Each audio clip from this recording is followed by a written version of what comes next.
Et voilà. Welcome to Castelas, to our beautiful domain in Les Boues-de-Provence, where we extract olive oil in a family business. So we're gonna go see a little bit of the trees that are down by the castle. So what is very typical here is that we have trees that have 4 or 5 different trunks. That is very specific to our region. In 1956, there was a big frost, and all the trees froze. All the outside of the tree froze. So we had to cut everything out. The root is maybe 500, 600 years old. That didn't freeze because it was underground. What is very specific with olive trees is that the tree will always grow back from its root. Every year, he will give little branches coming from the root, and if you let those little branches grow, they will give you a real trunk. So that is why in 1956, to go a little bit faster, they let 4 or 5 different little branches grow back. So that makes our specific typicity here. Also, what makes it typical is that we have 4 different varieties. Salonenc, the olive from Salo, Verdal, Grossan, and Aglando. They all have their specific taste, their specific shape, and harvest dates. So what's nice is also that we're gonna work like winemakers. We will specifically pick, harvest every variety separately, extract it separately, and then we will blend our olive oils to really work on a specific taste. Let's go see the mill.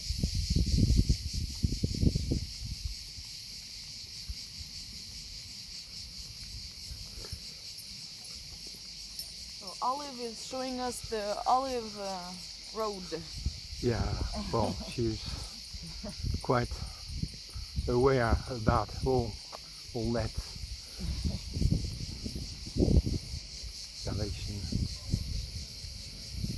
So, how do we harvest the trees? What we do, well, before when it was in the old times, it was the ladies' work. They would pick the olives by hand in a basket, and they would do it in a group, and they would talk a lot, and it was a nice time.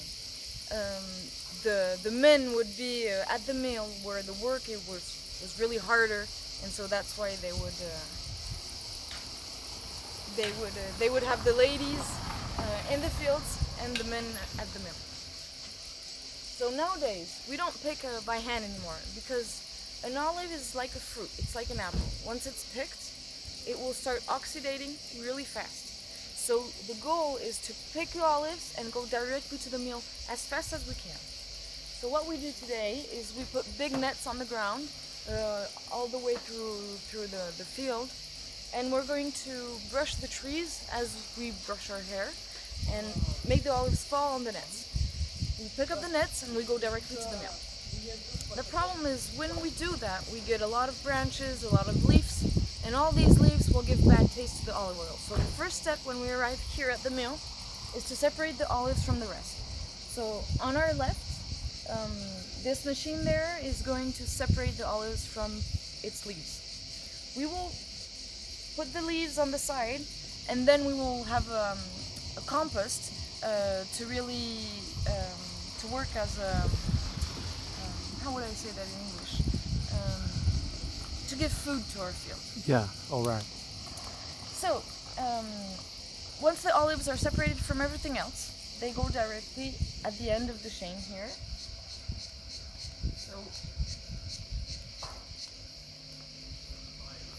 So here is an important step. Here we choose if the olives go in green fruity or in black fruity. If they go in green fruity, they will go directly to the extraction. They will be in boxes that have air so they don't fermentate. If they go in a black fruity, It's in October. October, November, exactly. October up to November, middle of November? November, yes. Yeah, okay. So if you want the cycle of the olive tree, right, I should have started with that. So we trim the trees in February. Okay. The flower arrives in May. Then we see the olive grow. During June, it will pass the centimeter. Around the 16th of July, the pit will become hard, and then it will start to. During all September, it will start to. You can see the olive oil starting to mature. Yeah. Okay. We pick the olives in October, November, so the mill only works October through November for 2 months. Yeah. Okay. I was saying, green fruity or black fruity, it's the same harvest dates, the same colors of olives, but the taste is different. One is green, one is black. One is fresh, one is fermented. Yeah. On the bottom here, we have a scale. So when we put the big boxes, we fill them up with olives. We will weight the boxes, and from there's a little label coming out that we print out. It's like an identity card of the box, and we will know where the olives come from, how many kilos, what variety, what harvest date.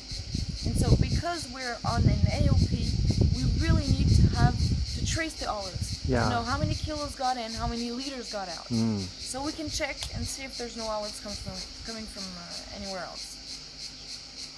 So, if they go in black fruity, we will let them for about 3-4 days fermentate on the side with no air, so there's no moisture. If they don't go to the black fruity, we will go directly to the mill. Even though they fermentate, they go in the same process of extraction, which Great. we're going to see now. Okay. Let's go see how we make the juice.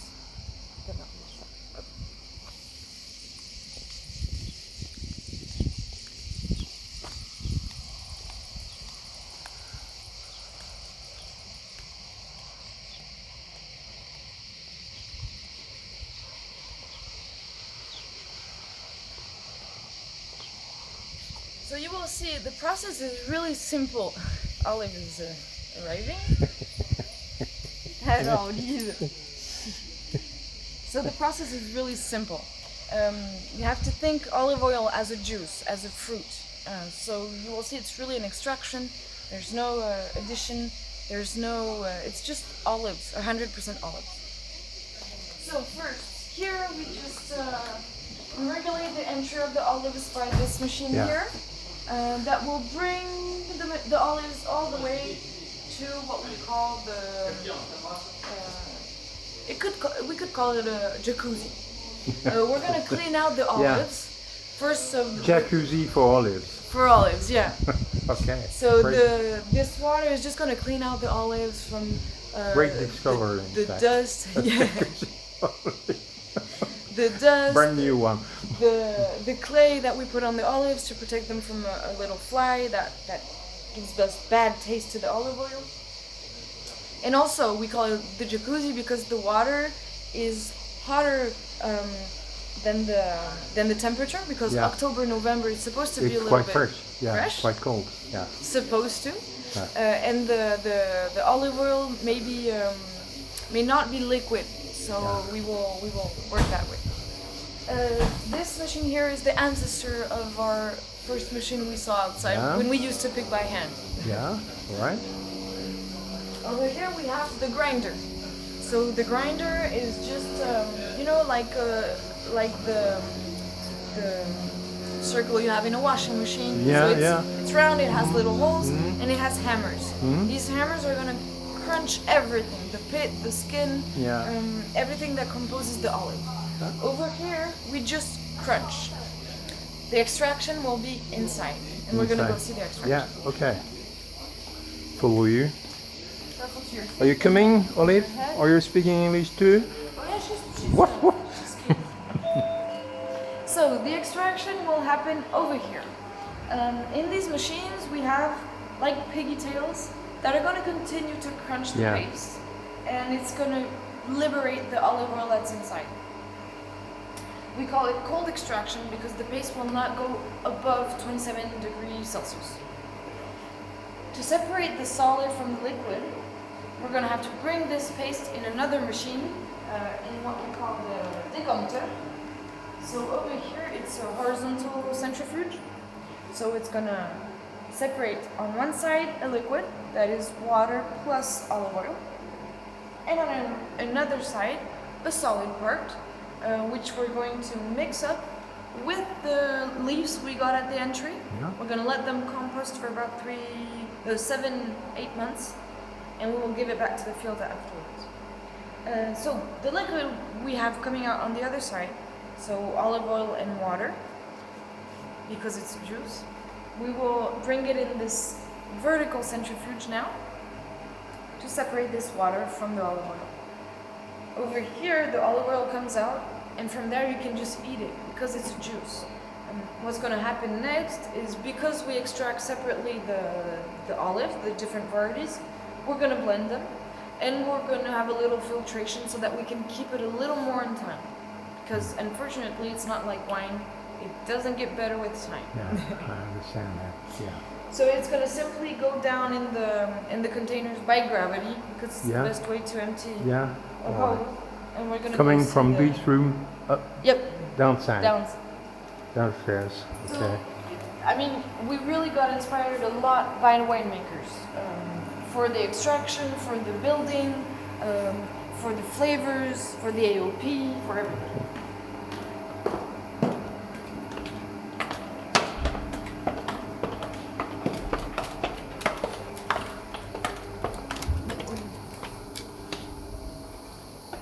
So over here is where we keep the olive oil.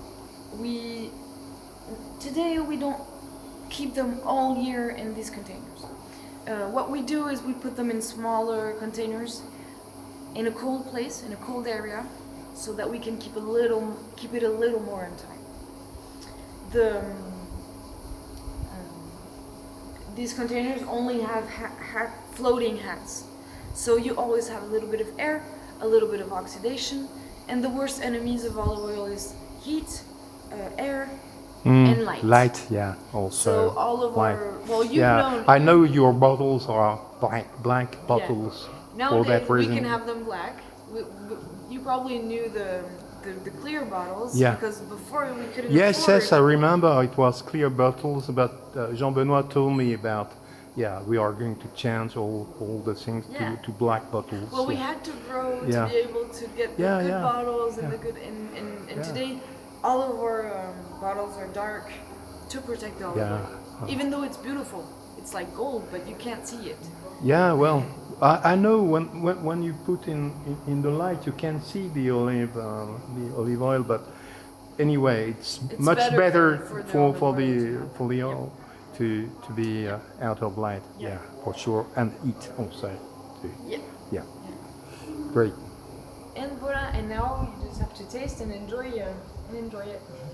Yeah, thanks. Many thanks.